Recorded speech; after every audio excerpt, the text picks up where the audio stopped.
Wow, the two of you are sleepyheads this morning. Oh yeah, I'm hoping you guys break into a lullaby.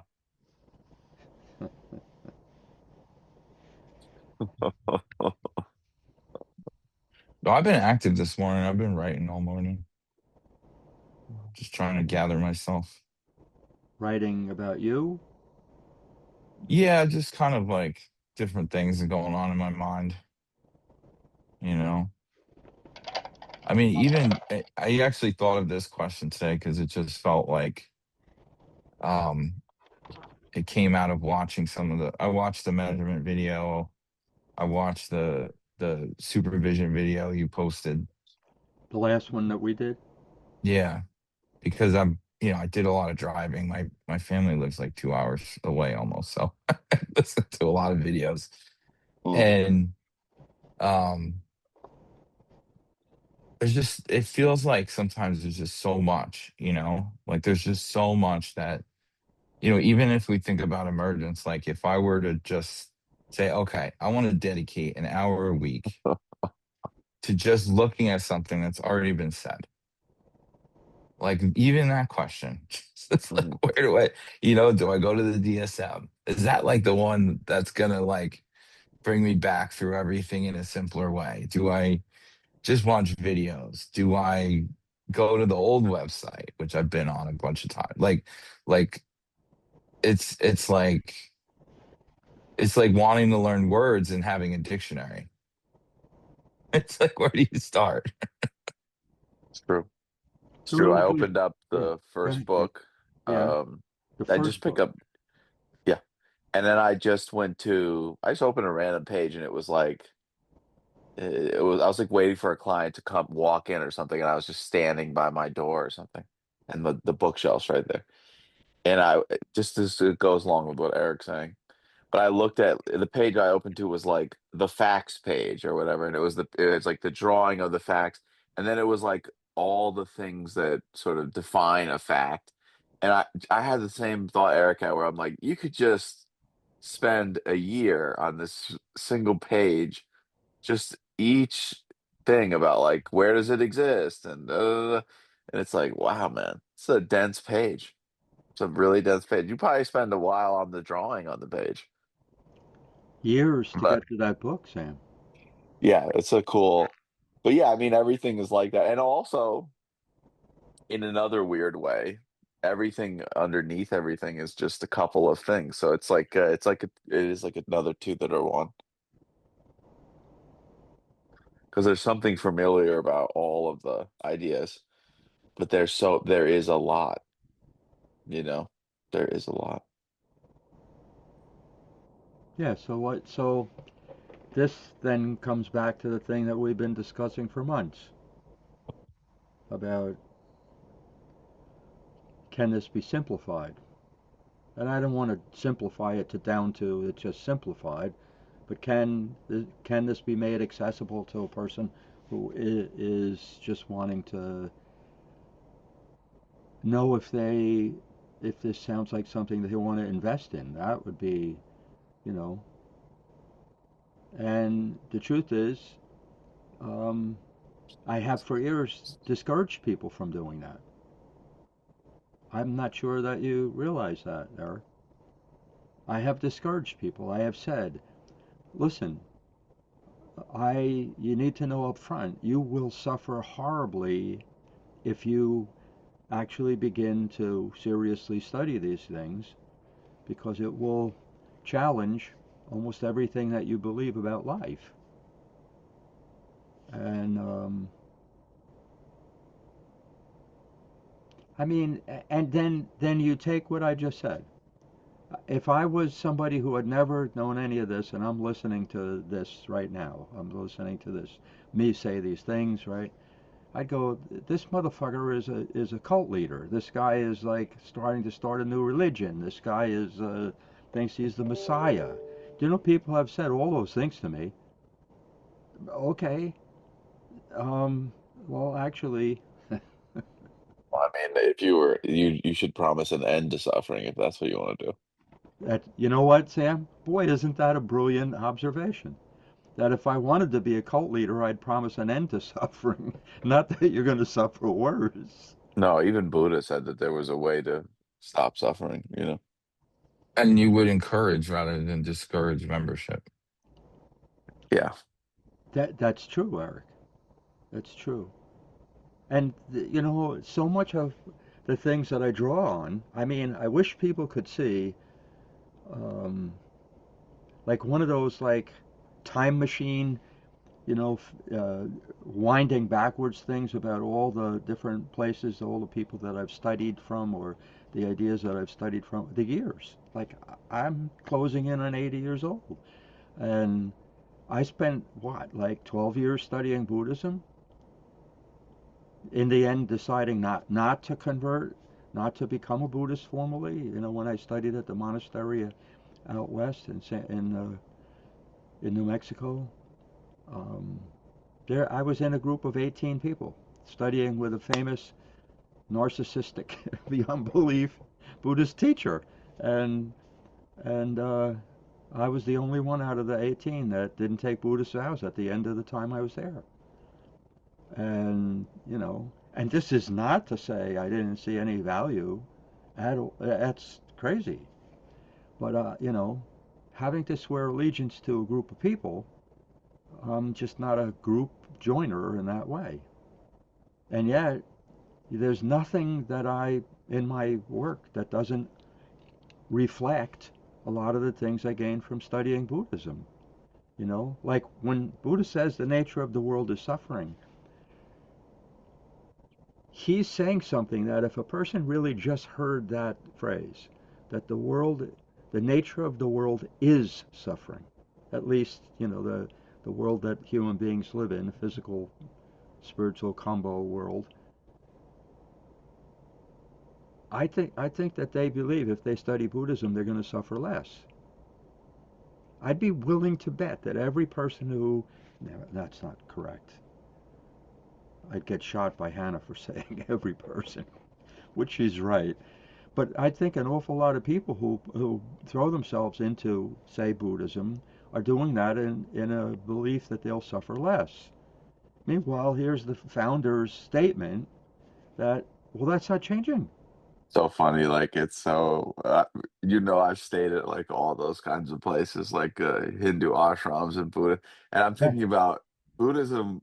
I was we one of the places I stayed in San Diego. All we did was prostrations, and I was suffering so much, just physically suffering from just doing fucking yeah, prostrations on the wood floor all day. I'm like, yeah, this is fucking yeah. miserable. Eric, it is something to consider that Sam's side of that fence and my side of the fence, we're on the opposite sides, not as people. We're on the opposite sides experientially as far as the spiritual practices that we, you know, were exposed to and invested in. Sam's stuff in Hinduism and mine in Buddhism. I mean, look, one And thing, Buddhism, I had so much Buddhism too, but and yes, I've had some Hinduism because I yeah. realized, well, I can't understand Buddhism without knowing the other side.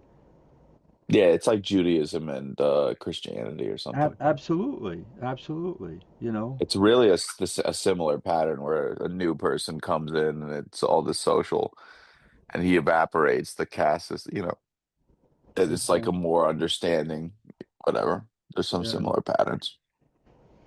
yeah. So you know, and then to ultimately everything that we do, everything that I teach, everything I've discovered is based in that one idea from the Tao that nature, our nature, the nature of our world, the nature of ourselves is only knowable when you can see pairs of perfect natural opposites. You know, the idea that the Tao symbol comes from yin and yang, the sun side and the shadow side of a mountain.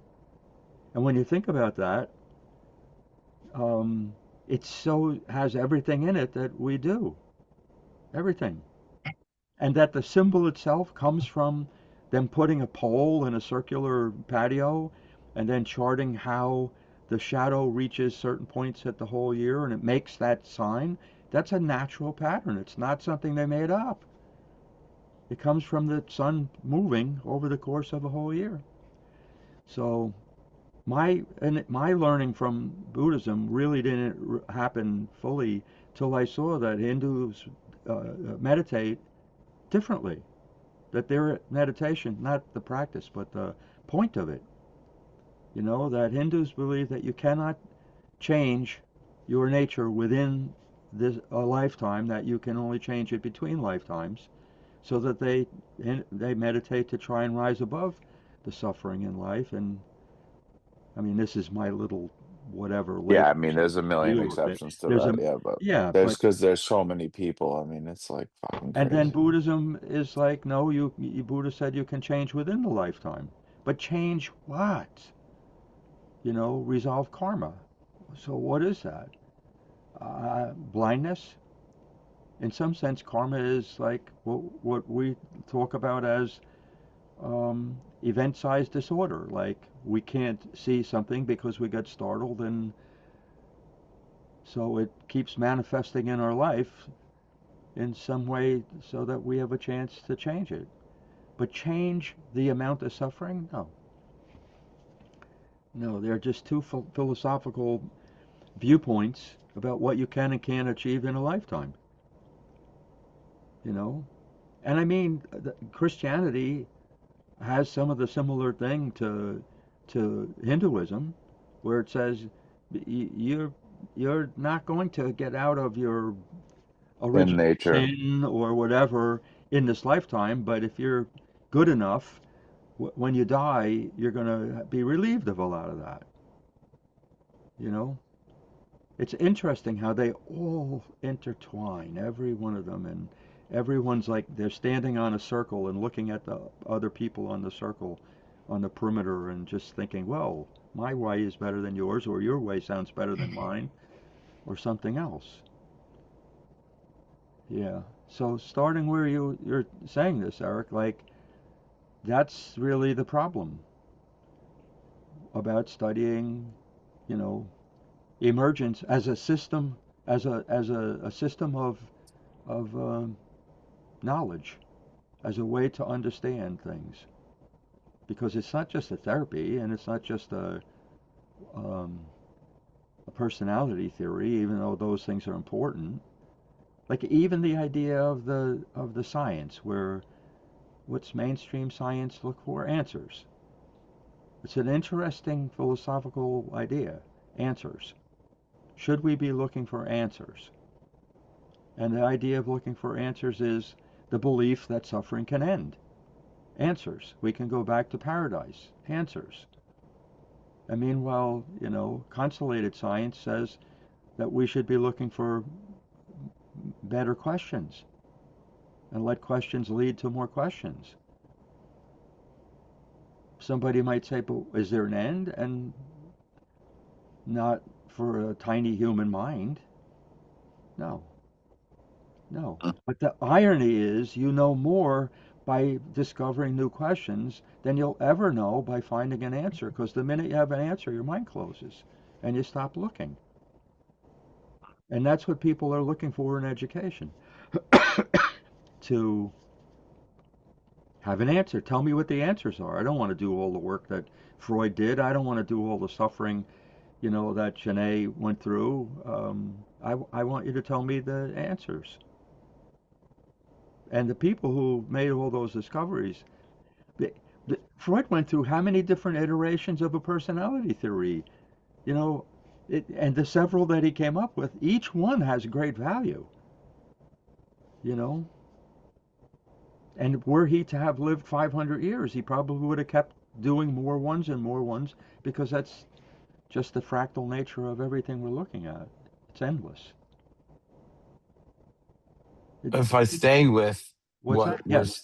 if I stay with what we're talking about right now, Yes. I think the question I have is, after watching the two videos too, it's like the most important thing for me would be to focus on what I can and can't measure and noticing what's Yes, happening Eric. in other people's Oh, bodies. Boy, you could yes, spend a Eric. lifetime doing that. Yeah, that's really not so. That's not so as easy as it sounds. But Eric, look at the pain that it's taken you to come to that realization that one starting point, a really excellent one, is to simply look at and try to discover what you can and cannot measure. And the acknowledgement that you can't measure some things, an awful lot of human beings, like for the most part, and again, there are many exceptions, right? But for the most part, conventional science believes that if it looks long enough and keeps evolving their tools, that they can eventually discover the nature of, I don't know that I want to use the word all, but many things that we can't see. And in some way, hasn't that been the way that science has existed since, the beginning, like since Descartes and Bacon argue, well, how do you come to knowledge, like in the 1600s? Like, okay, and haven't we discovered more and more knowledge about things? Mhm. And we have. Definitely.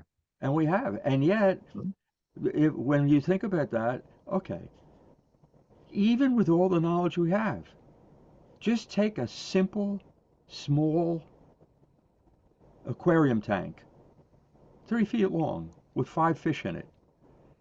Show me how you can predict what the fish, any of the fish is going to do next. Show me.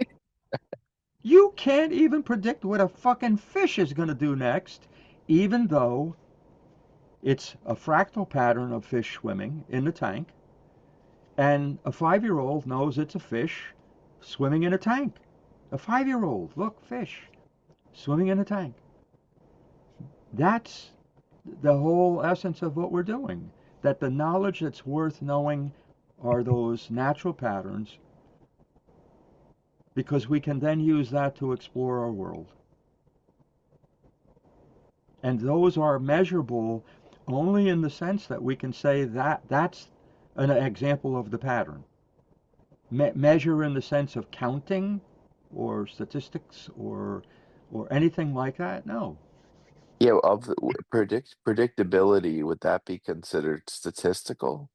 Like what kind of Well, what kind of okay, so that's a really good question, Sam, because Jacob Bernoulli, his book is the early 1700s. the Um, Italian guy? the Italian guy, he was one of 6 brothers. One of the other brothers was also famous for stuff in physics, the Bernoulli effect, which is how cars ran with carburetors. But Jacob Bernoulli, he's a guy, and it started what they now, in the late 20th century, call game theory. He was one of the 4 or 5 people who started game theory. That's what he was looking at. But if you were to read the book, Ars, I can't remember it in Latin, but The Art of Conjecture is his book. The Art of Conjecture. What a brilliantly good thing. So we could conjecture where fish number one is going to go next. Is it going to turn left, right, up, down, whatever, hang there in the middle of the water? Okay. But if you were to read, because I have his book, a translation of his book anyway, and if you were to read it, it's so readable, except for the names, because they're like old Italian names, right? And he's saying, like, if you come across this scene and uh, whatever, Amelia or somebody is like on the floor dead, how are you going to discover who killed her? And he's saying, well, Marcus was the last one to leave the room, and blah, blah, blah, blah, blah. And he tells these stories about how you can use logic, evidence gathering, and then arrange the evidence and all these other things, and then you can make a guess at who killed Amelia. But the thing he says before he gets into the stories is my favorite part of the book, where he says, listen, use this if you don't know the truth. But don't ever mistake this conjecture for the truth, ever. And yet, here's the guy who invented statistics, along with three or four other people, but he's the first one. Um, and he's saying, don't make it the mistake of seeing this as the truth. Well, why not? And that question just hangs, for me. Why not? Because the thing you said, Erik, because you must divide what you can and can't measure in order to even have some chance at learning anything. Why would we look to measure things we cannot measure? Like the direction the fish is going to move in next, or how long the candle flame will burn for, or There's things that are like really that you can't predict, but they're like on the edge where it's seductive enough. Like yes, if I'm in a poker hand and I am dealt two heart cards, right? yes, And then the flop, for lack of explaining the entire game of poker, two hearts come out and a straight draw. So I could either get a straight and two different ways or a flush, and I'm sitting there and there's eight people in the hand. There is like stats, like I have a 40 to 55% chance of hitting a straight or a flush. And it's like, I cannot ignore that in a poker game. nor That would be should you, stupid. Yeah. Sam. But what you're But saying, what's yeah, interesting is the greatest poker player of all time, Doyle yeah, Brunson, okay. he was so real world and not theoretical. If I'm sitting there and I could get a flush and I could get a straight, his golden rule was never put all your money in on a draw, meaning when you're never put all your money in when you haven't yet made the hand, only put all your money in when you already have the fucking flush or have the straight. When you know the Never, truth. yes, never put all your money That's in. So he interesting. was he What was is it? atheoretical. So it's an interesting now, but most players put all their money in because they know that whatever someone has, the flush or the straight is going to be better than what somebody could currently have when there's the draw. So it's like all these philosophical things that are so present in a poker game. It's so crazy. And It's just one of the ways I'm drawn to it. what you're Yeah. talking about is that guy who I don't know who Doyle that is, Doyle Brunson. Yeah. but the greatest poker player of all time is following Bernoulli's advice. He's saying, don't put your money until you know the actual truth is Correct. what Bernoulli said, and this is the father of statistics, who was also, by the way, the guy who invented the term bottom line in accounting. He's an interesting man, and I have no idea what his other brothers thought because four of them were not famous. Um, two of them became famous, but he was the most famous of the six brothers, and yet, like Copernicus or all these people, he his book didn't really come out until the end of his life because, like many people, he was afraid of the reaction to what he was saying. You know, which believe me, I understand that. I do. Yeah.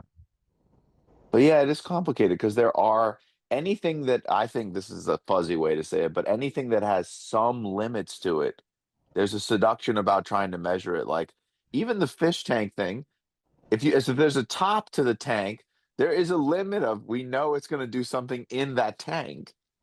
Or the cards, it's like I know the 52 cards in the deck. There's a tiny limit that is causes some seduction about prediction. That's interesting, Sam. And yet, were you to go down the rabbit hole, the Well, idea. the fish No, one is no, no, no, like no. But if were nuts. you to go down the rabbit hole, something that involves your question, Erik, which is such a really excellent thing you've come to. I can't imagine that is one of the best starting points possible. If Right, you which is do what not, I'm talking about. what if Yeah. you do not say, okay, I got to divide the things that can be measured and can't be measured, and you have to really be intelligent to make that distinction. Um, uh, it is um, probably the best starting point of all. And Yeah. and think about that. Think about if you are for instance, doing a couples therapy. You have a couple, and they're just coming to you for the first time. Okay. Within the first hour that I sit with a couple, I know a lot of things about the couple. That I will probably learn more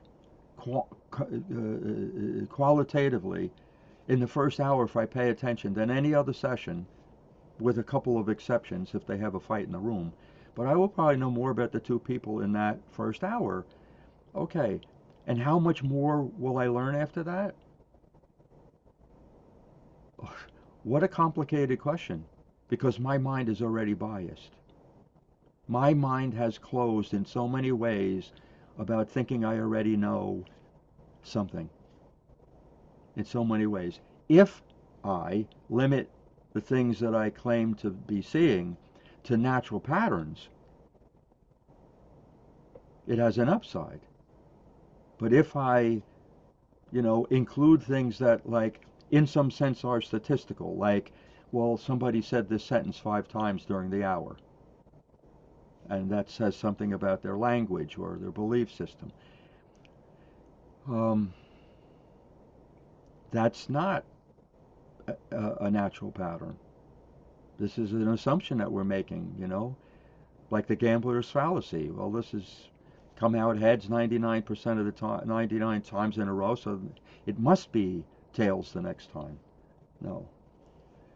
Um, so, Erik, what have you thought about how you'd make that distinction between what you can and can't measure? Well, this morning I was thinking about Buddhism and Hinduism, Ah, okay. and whether one side is devotion and the other side is denial. How so? It's a question I have, but like, my understanding of Hinduism was very much like focused on devoting oneself to, like, Krishna or Hanuman, or like you are everything, right?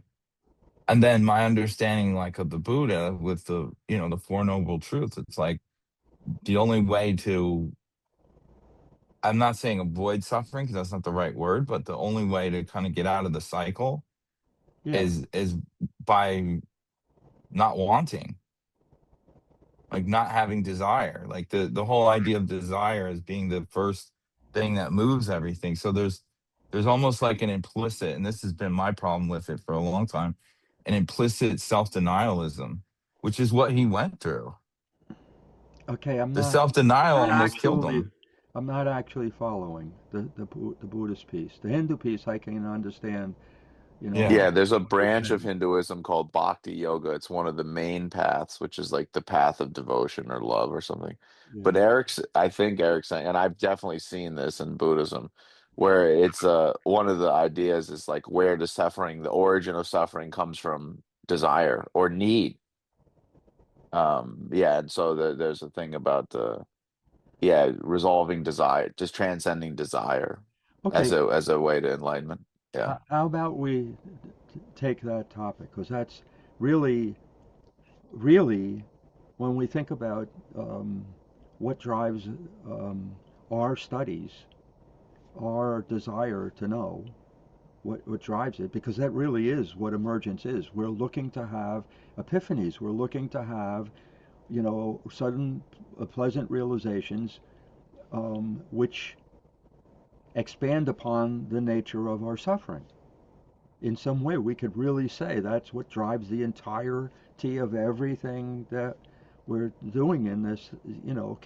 Can we, through having epiphanies, realizations, pleasant ones, um,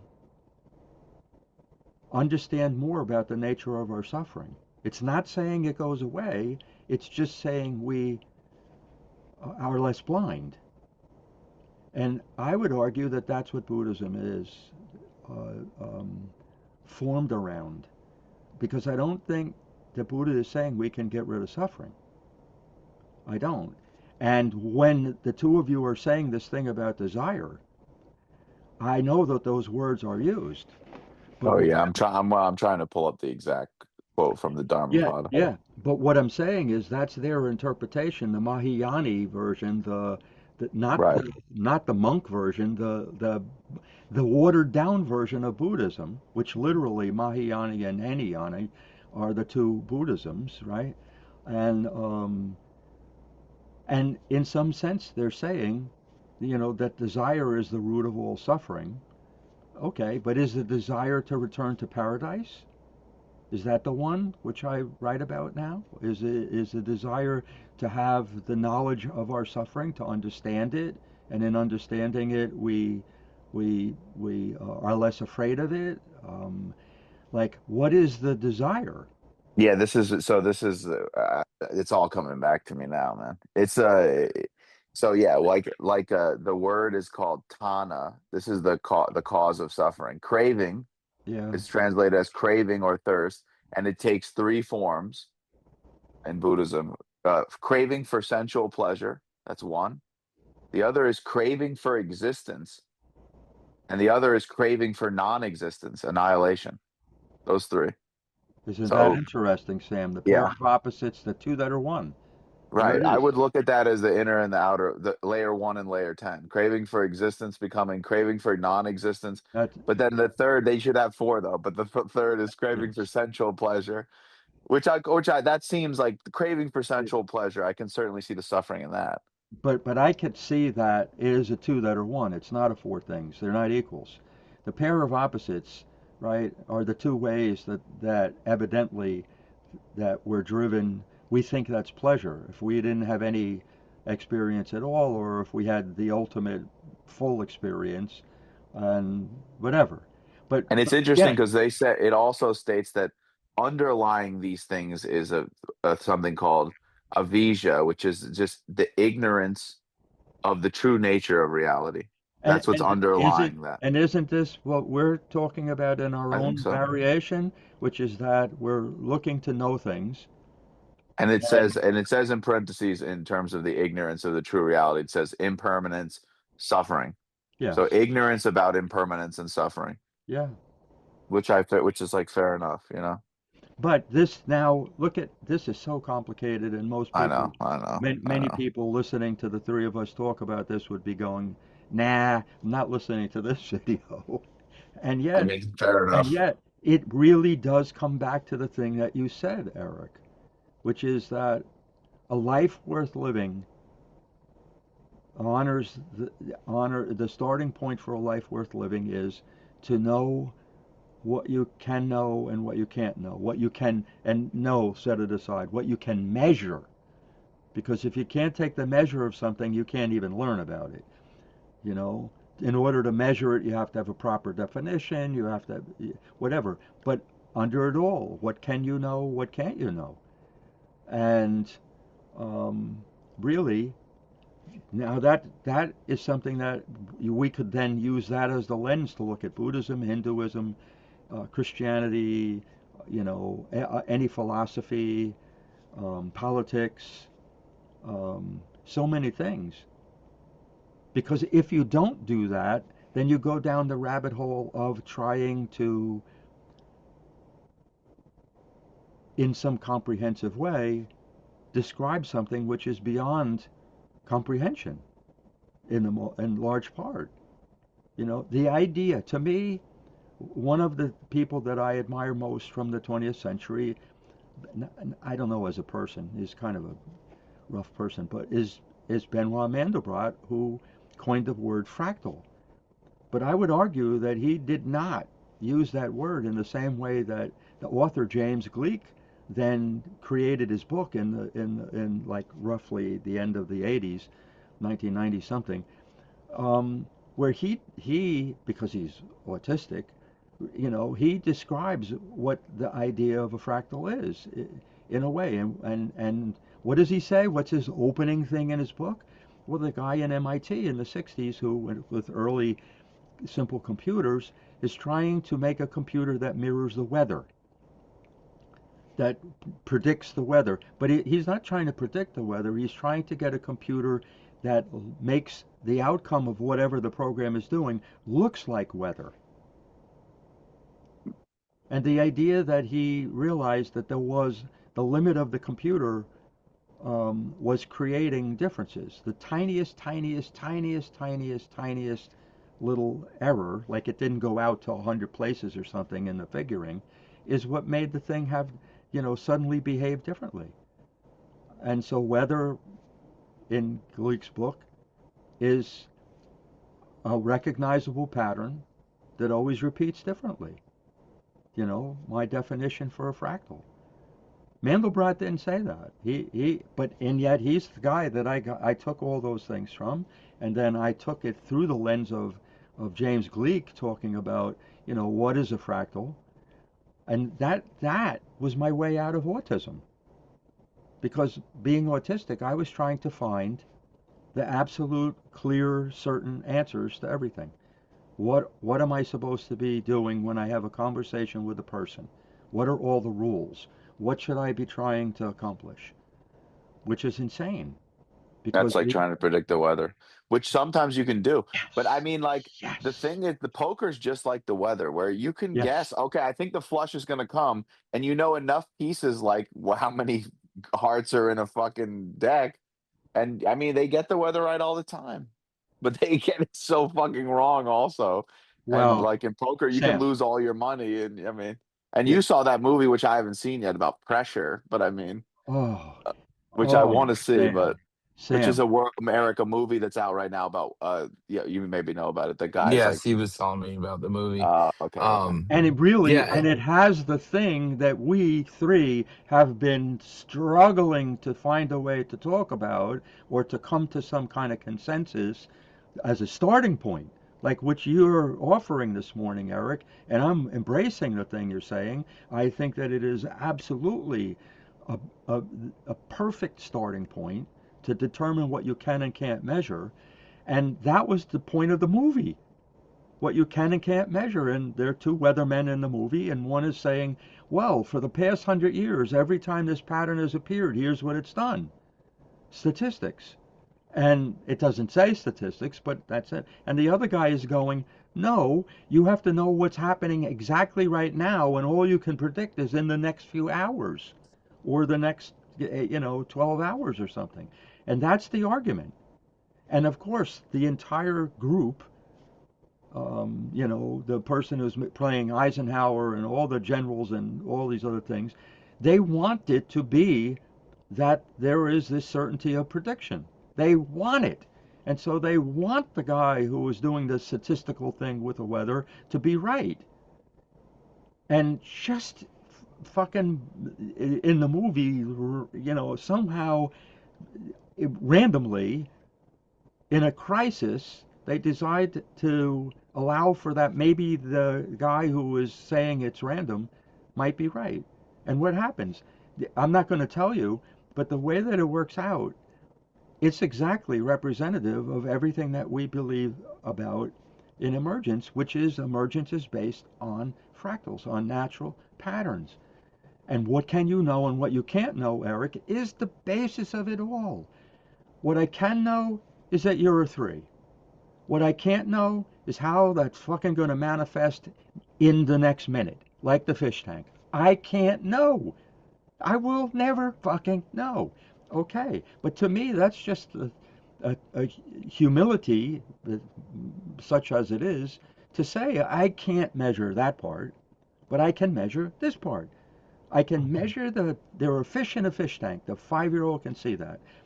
But I can't know anything about what those fucking fish are going to do in a predictive way in the next minute. I No, can't and even the know. thing about being a three, I feel like there's an even more Oh, like it's so I f- subtle, Sam. well, I could say like I can measure a me or a you state. And even to go to a three is like devastatingly hard, compared to just a That's body correct, or a Sam. mind. That's correct. Like even That's that correct. piece is like devastatingly difficult. Where I feel fine to just hang out in which of the tipping points the person is in without Me making too. it their Sam, whole personality. It's so difficult. and I mean, yet, I've done it. I've done it, but it's okay, hard. but and yet, I would argue that were you to be in the presence of a one, Oh and no, no, Erik yeah, is in the it's same room, no. that it is the relative difference that we're measuring. It is I not an understand. absolute measure. There is no absolute measure. That would be like saying every candle flame is identical in an absolute way. No, never. No, But no. the idea that the 5-year-old can know the candle is lit from a single observation and know it for the rest of their life, that's the amazing thing to me about what we study. That we are looking at only at the patterns that the 5-year-old can recognize. The fish in a fish tank, the candle is lit, that's a cumulus cloud, like that's a cucumber or watermelon. Like, can a Mhm. 5-year-old tell the difference between a cucumber and a watermelon? Yes. How many times does it take? Well, I would claim a single event if the kid's paying attention, but they don't have to be a genius to see the difference. And these are the things that excite me, that those kind of patterns that we can know with relative certainty. We know the pattern. We're not knowing how it's going to play out over time. We're not. I could say if I leave the watermelon on the table, it's going to rot. But what part first? In what way? How long will it take? Is it going to be bacteria? Is it just going to dry out? You know, like there's an infinite number of variables that we cannot measure. We cannot with any kind of certainty other than in the present moment. Well, I can see, okay, look, there's a brown spot on the banana. Oh, and that's commonly said to be bacteria. Okay, that's fine. Okay, but where's the next brown spot going to occur? Fucked if I know. I will never know. That's the piece. I will never know. So, can statistics predict that there'll be brown spots on a banana? It's not Well, you statistical. don't even need statistics to do That's right. that. It's not statistical. It is the nature of the banana over time to get brown spots. Period. It's going to It's go. crazy too, but there's no, even though what you're saying, I believe, there is no refutation of the idea that it could someday be predicted. I mean, there's no, that can't be untrue theoretically. It can only be untrue in the real world. That's why Yeah. I think people go on trying to measure forever. And yeah, it's one of Okay. the things that interests me about aliens Yeah. is that I'm interested in their measurements. How they measure things. Like if there really are aliens from other worlds, I'm very interested in how they would how they measure things. Like I'm very curious about that specifically, obviously, because mostly because it's up right now for us. But But the idea of measurement being something universal, what Eric is no, saying they is have to universal. measure things. But what Eric is saying is universal, regardless of the civilization, regardless of how they develop. I don't care, say dolphins that they say are very intelligent, but we don't You understand don't them, understand it. right? They're measuring. And surely the smartest dolphins ignore things that they can't know. Now, I I I'm just simply saying this is a fractal pattern. This is beyond that. This is one of those a priori patterns like Kant would talk about that measurement is a pattern. And then determining what you can and can't measure is a pattern and that two that are one is like a foundational concept from which you could build an entire system of knowledge. And that's really what we're talking about. We're adding the idea of natural patterns and linear patterns. Um, and yeah, Sam, in theory, we can predict the next card in poker. In theory, Correct. I think that's the seduction. I think the theory is the seductive thing, is my point. I guess it's more that theory infinitely can just, yeah. And I think and I'm not saying that's bad. It's just I would rather focus on the real world measurement, personally, because I just feel like the theory stuff is a rabbit hole. But so, I mean, can you imagine how many scientific experiments have to do with predictability? I mean, yeah. currently, an Oh, infinite amount. I mean, yeah. I don't know that any of them don't. I don't mean that there's nobody who recognizes the natural patterns, but I think that still the point of most conventional science is to predict suffering of so we course, can avoid it, or predict the pleasure piece that the Buddhists are talking about so that we can get it. But, so Sam, now there's a distinction in the things that you're talking about that I would like to add. go ahead. Okay. When you talk about poker, Yes. it's not a natural pattern. It's a man-made game. There are limits. When you talk about chess, it's not a natural pattern, it's a man-made pattern. And there is a difference between the candle flame and the fish tank and the cumulus cloud and poker and chess, etc. Because I believe that there are there is some fixed limit of how many ways playing cards can turn over, and there's some fixed limit to how many moves in chess that you could make. Not that a human mind could ever do that much, but there's some fixed limit. But there's no fixed limit to the way waves occur on an ocean surface, or a candle flame it burns on a candle. Like there's no fixed limit to a natural pattern. And that distinction is a beginning of what we can and can't measure.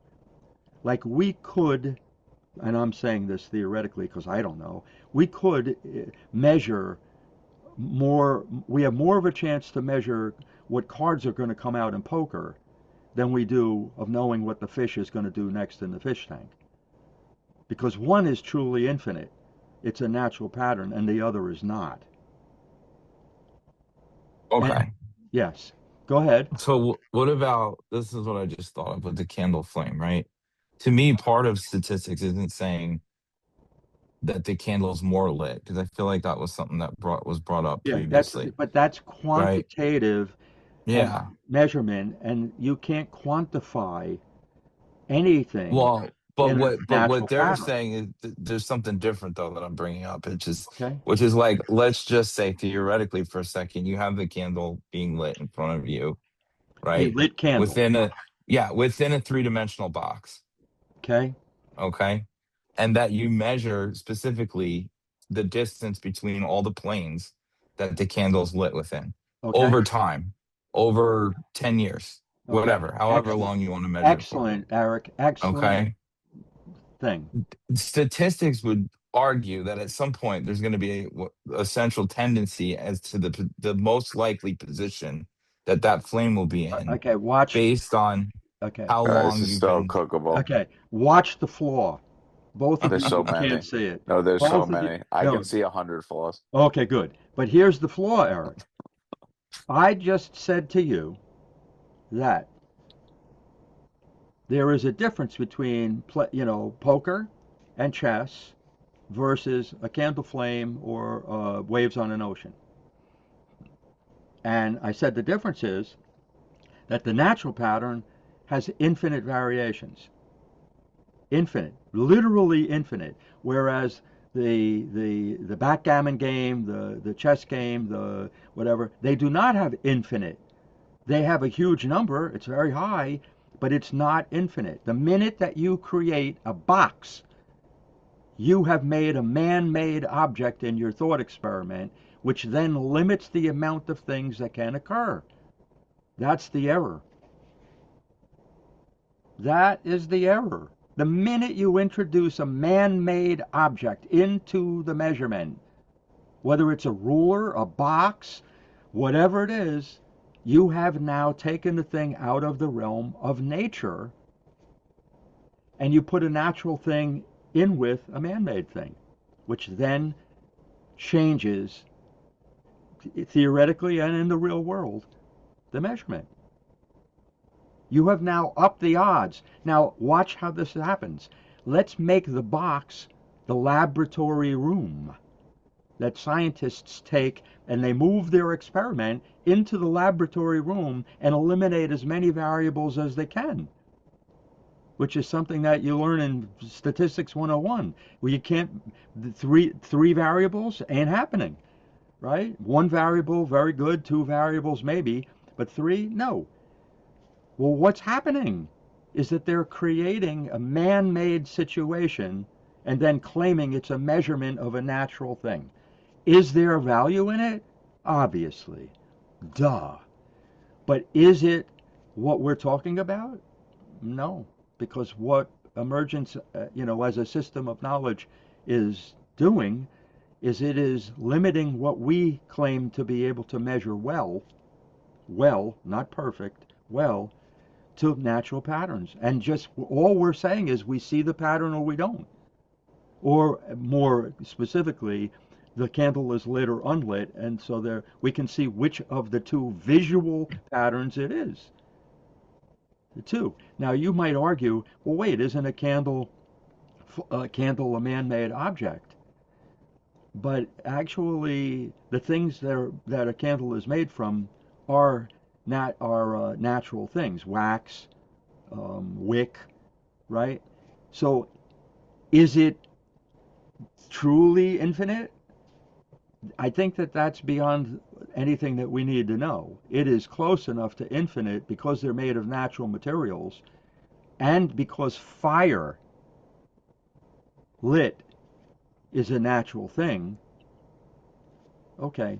But the minute that you introduce a box, this is the argument that I don't know that you know it, that Einstein and Niels Bohr had about which physics is real, classical physics or quantum physics. The argument is that every thought experiment they do, they introduce a man-made object into the fucking thing, and that changes what's being measured. Whereas, for instance, Carlo Rovelli, the physicist, who really, I love his writing, said his physics is relational quantum mechanics. He says we can only know in relation to knowing the other thing, and what we can know is the relationship. We can never know the nature of the individual thing. And I'm saying the same thing about our focus, which is human nature and people, which is that this is a relational theory. We can never know what a three is without knowing what a one, a two, and a four are. We can't know.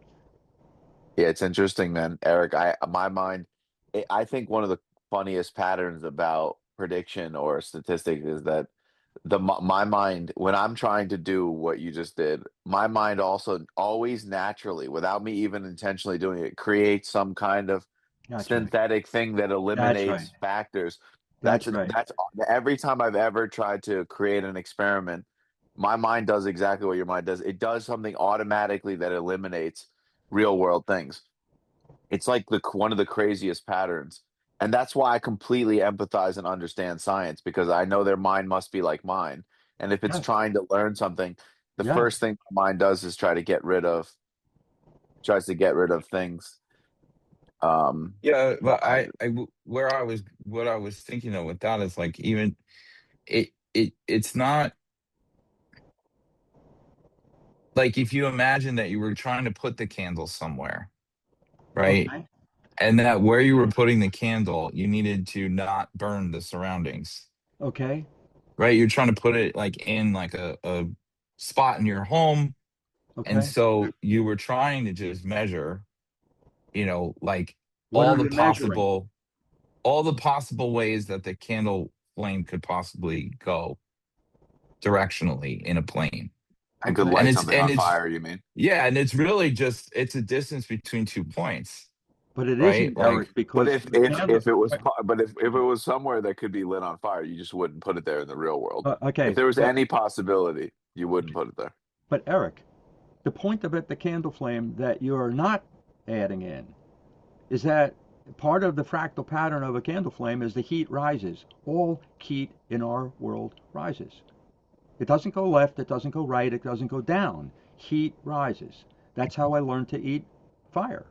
Because you put it on a stick, you light it, and you put your face up so that your mouth is up and you don't burn your mouth because heat rises. So what you're saying about putting it in a box and how far is it from this or down or no, it only has to do with part of the fractal pattern is heat rises.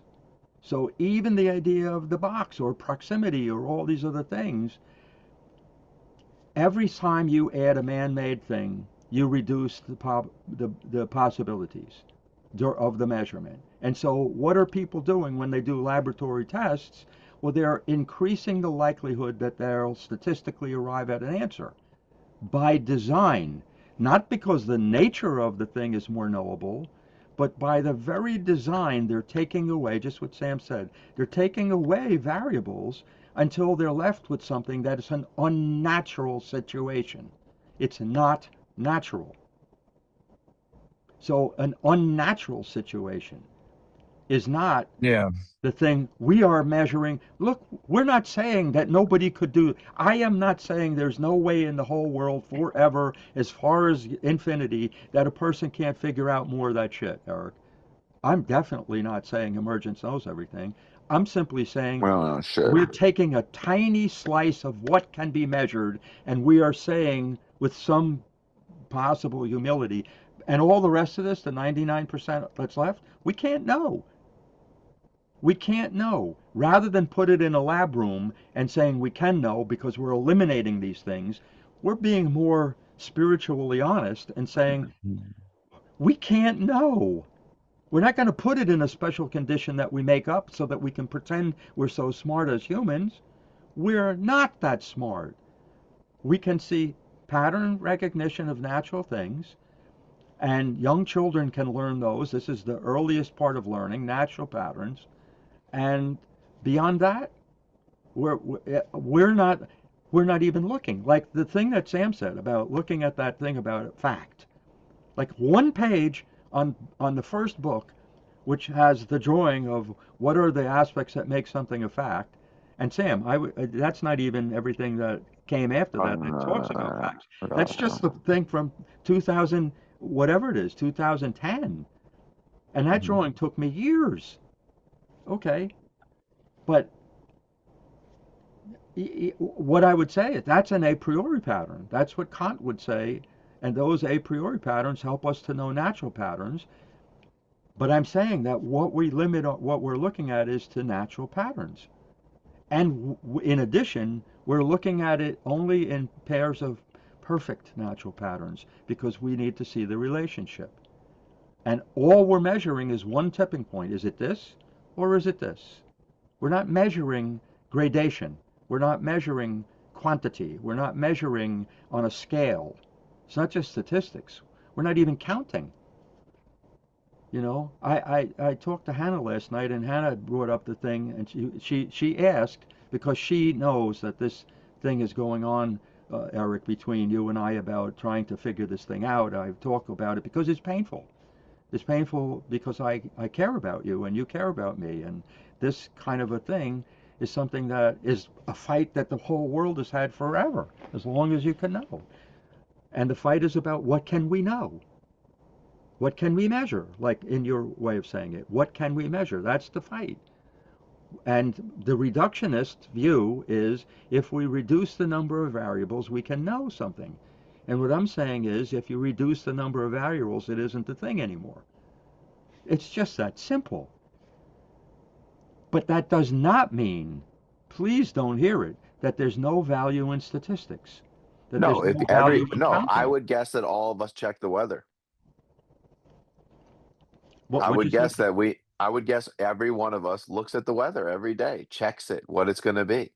I That mean, shit. somebody, and even in my example, somebody actually did that because when they were making lanterns, someone had to figure out like how the lantern can be constructed around the candle without it being too close or too far or whatever that, you know, in order to see how it's going to burn. If you put this much wax and this much, of a liter on it and how long the liters should be.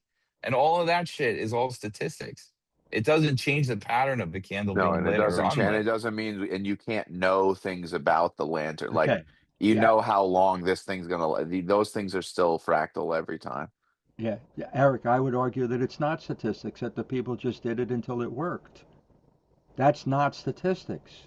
Well, in that specific example, that's probably Yeah. true. But the weather is they're doing statistics. I mean, they're doing sort of, They, you know. they are, but I would then argue, I've often said that if the weatherman was not allowed to say chance of and partly, what would happen to the statistical Yeah, but accuracy? that's what it was. Yeah, but we know, I already know, like, there's a million days in Asheville specifically because the weather's so crazy that I'll literally go outside and it'll say 0% chance of rain, and then an hour later it'll be a thunderstorm. I mean, it's like, but And again, it doesn't mean yeah, it. Obviously, it has a again, and it's the poker game.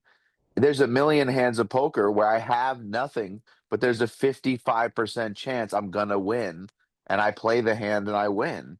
and I'm using 55%, Yeah. and so, I mean, again, the weather uses percentages literally. So the weather is one of the best examples of, you can't really claim to know shit, but there's some value in inferring statistics. I mean, it has it I has a would real argue world. weather is far less value than say the stuff in poker, because weather Oh is a well, yeah, natural yeah, yeah. pattern and poker is a Poker's man-made not. pattern. Yeah, yeah. And that distinction is worth using. But again, Bernoulli says, his book says, this thing, statistics, which he calls stochastic, whatever, I can't remember, self-similarity. Um, there is a value when you know you can't know the Oh, actual truth. That's what extreme he is value. saying. And he is right.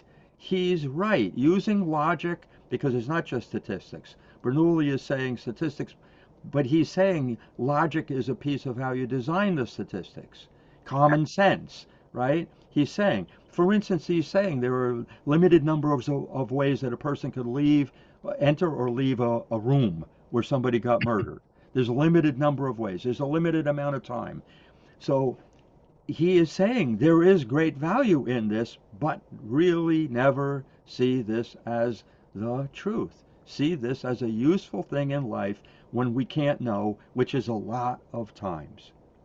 Yeah, because that's how I would see it too. Because basically, when we're talking about two different topics, one is about knowing something for real, and then the other is about, what does the thing have some value? You know, like I know some poker statistics, but I don't know the fucking card that's going to come out. I don't know it. I mean, I've never known what card is going to be dealt my entire time playing because I'm not psychic. Never. But it Well, has some value that I know how many hearts are in the deck. so let's go. Let's do the thing with chess, Sam, because you're really, Mhm. fairly expert at chess. Oh, Okay. I find that chess statistics are useless in chess. I mean, the statistics would be like, okay, an example, there's a database on chess.com that every time you make a move, it tells you it has all the games ever played saved and the percentage of people, the percentage of each move that was made in response. So before you even start the game, it says 54% of people played e4 on the opening move, which is the king's pawn, up 2 squares. So like that's as close to statistics. And then so you can see each move that was done back and the percentage of games that it was played. I mean, that's statistics. So you could go, if you're preparing for a tournament, you go like, well, 26% of people play E5 back against E4. And you could start preparing based on that. And it's the same problems with the world. Okay, so I now mean, let me introduce something into this, which sure. I think I'm following, Sam. Okay, Okay. I don't know chess for shit. Um, That's so all I'm saying. 54% of people play the king's pawn. That's made up, but I'm saying that Yep, okay, but basically, I'm yeah. just going to go with your example, even That's if fine. it's not the, I just you want to know. say for the video that it's made up, but there are statistics. Yeah. Okay, thank you very much for that. But okay, so I'm going to go with this made-up example that the king's pawn the opening move is to move that two It's squared squares for. forward. Okay, Right.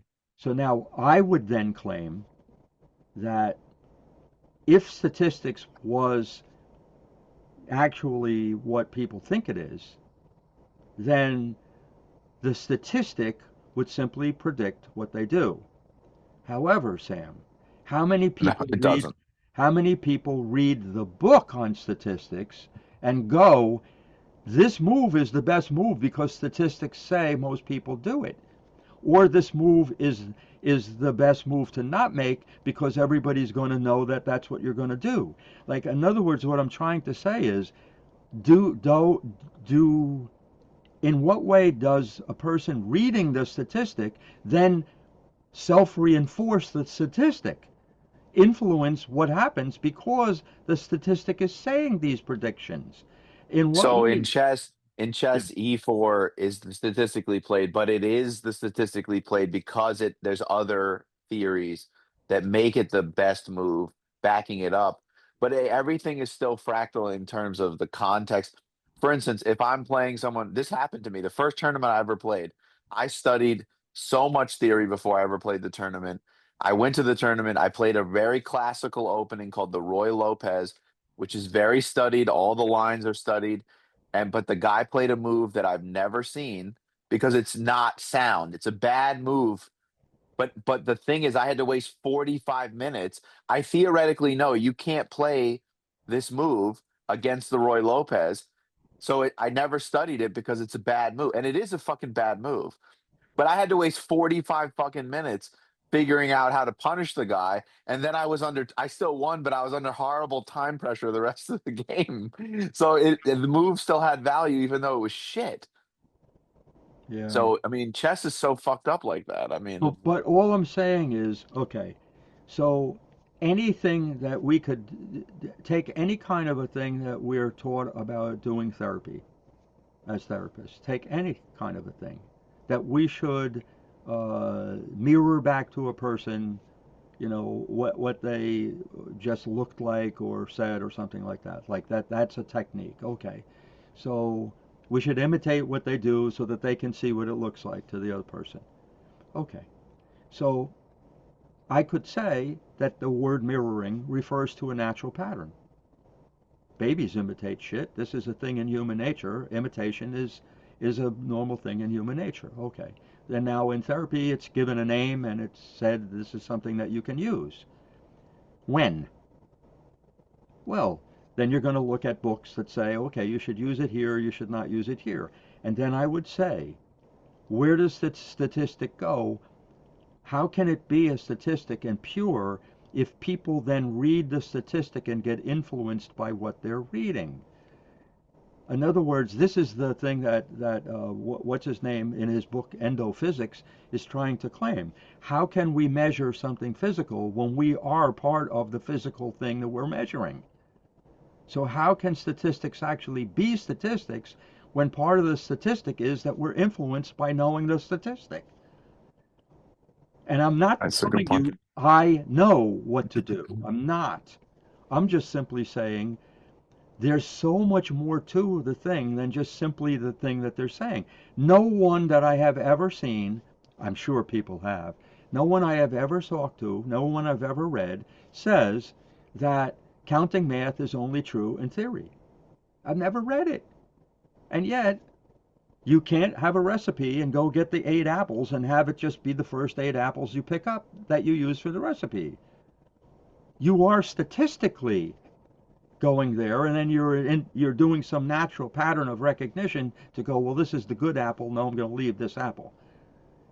Right. So there's statistically, it's saying on average you need 8 apples for this recipe, but there's no standard apple. Therefore, the statistical thing isn't even a measure of something that's real in the real world. It's a measure of a theoretical apple. A I think for recipe. me, it's like, I think for me, this whole conversation it's much more personal in the sense that it's like I'm actually happy people are out there doing statistical studies and they have some value for me in my day-to-day life. But I don't want to do that because it's not really knowable and it's kind of there's a piece of it that's okay. Let me give an example. If someone comes into the practice and they have bipolar, right? Now, I know a statistic that bipolar is the most misdiagnosed thing. That's valid. That's useful to know that it's the most misdiagnosed thing. And or you could say a different one that is statistical that people lie about their alcohol use more than anything to a doctor, right? How much that has some value. Like, and I'm glad somebody's out there collecting that shit so I can fucking read it. But Wow. like when I'm actually doing therapy in my life, I don't want to be the person that's doing that study. Like that is my worst nightmare because I know it doesn't on an individual basis. It has very little meaning, very little other than a question in my head that's useful to ask. Like what? Like I should double check this person's diagnosis when it's bipolar, but I would do that with every diagnosis anyway. But for a clinician in the world, I'm glad that if they happen to know that, they might actually double check a bunch of shitty diagnoses. So that's good. But Okay. just in terms of me, the person, I just want to focus on things that actually can be known and all that shit. Like whether the person I'm literally with, are they lying or not? I mean, my God, it's But so complicated. come back to Eric's thing where he began. To be a good therapist, you have to know what you can measure and you have to know what you can't measure. And limiting it to natural patterns